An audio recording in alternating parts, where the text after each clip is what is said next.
I just wanted to take some time out and just share my condolences and a few memories of my friend Jim.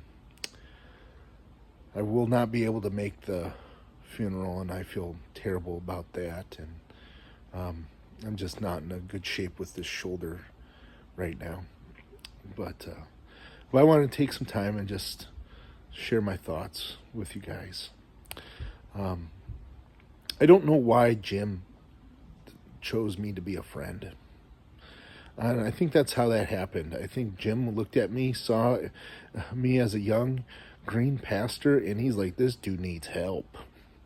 And just came alongside and like was there, stuck next to me through it all. And boy, it was the good times, it was the bad times, it was what a true, genuine friend is supposed to be and do. And that was Jim to me. He was there in some of the hardest times I've ever had. When I had my first panic attack and I collapsed at my house, Jim showed up, and all I could remember is him picking up Jack and making sure Jack was secure and was okay until my wife got there. He was there just to help relieve the valve pressure, take me out to lunch, and oh man, we had good lunches. Just fantastic times talking about life and the hard and the good and the old stories from days gone by. And it helped. It helped immensely, just relieving that stress. He'd say, hey, come on over to the hot tub. And we go sit in the hot tub and, relieve the valve pressure. And it was super helpful. And one thing he did was he's like, I got to show you this, but it's top secret. He showed me his fishing spots from Wausau North, and I have sworn to secrecy to this day. And if anybody asks, I'm going to tell them I caught it in the lip of the mouth or on the side of the boat. Just remember that. That's something he threatened me with every time we went fishing. But makes me laugh to this day.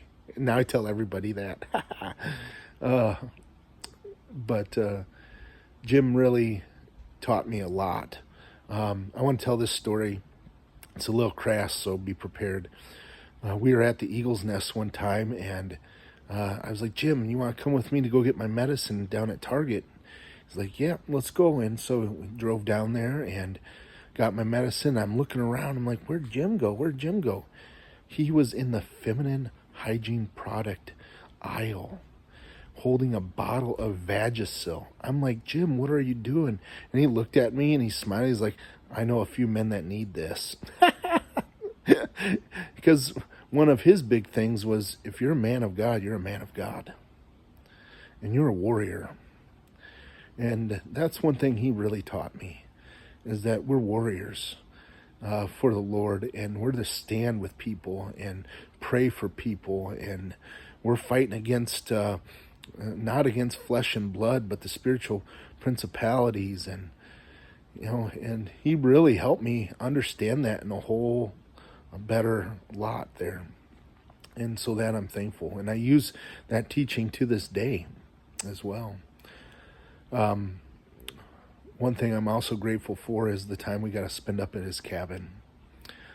He tried to help me get a deer, and he taught me, a bunch of stuff with that, and just thankful for the opportunity, thankful for the time just sitting around the campfire, thankful he was so thoughtful of, just had a bottle of Johnny Walker Red sitting there waiting for me when I got there.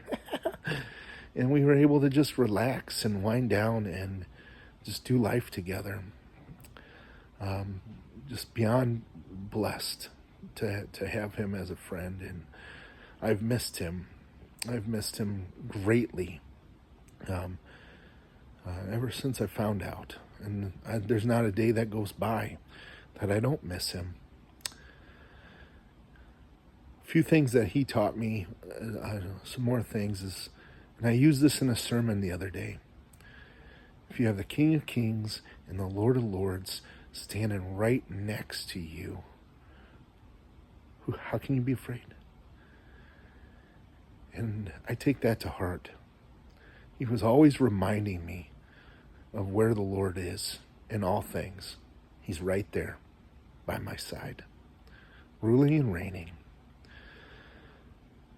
I thank God, excuse me, that Jim is with the King of Kings and the Lord of Lords. I'm sure he's asking a million questions and just talking to everybody. I hope he's up there also saying hi to my mom. That'd be great too, saying hi to my mom. But I just wanted to just give my condolences, Allison, Alicia, and James.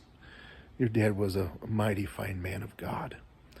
And he was a mighty man of mine who stood by me through all kinds of stuff. And I will forever be grateful for him. And I pray for you guys. I pray that you would feel the Lord's comfort and peace in this hard times. Just know your dad, he's with the King. Amen. God's peace. Bye.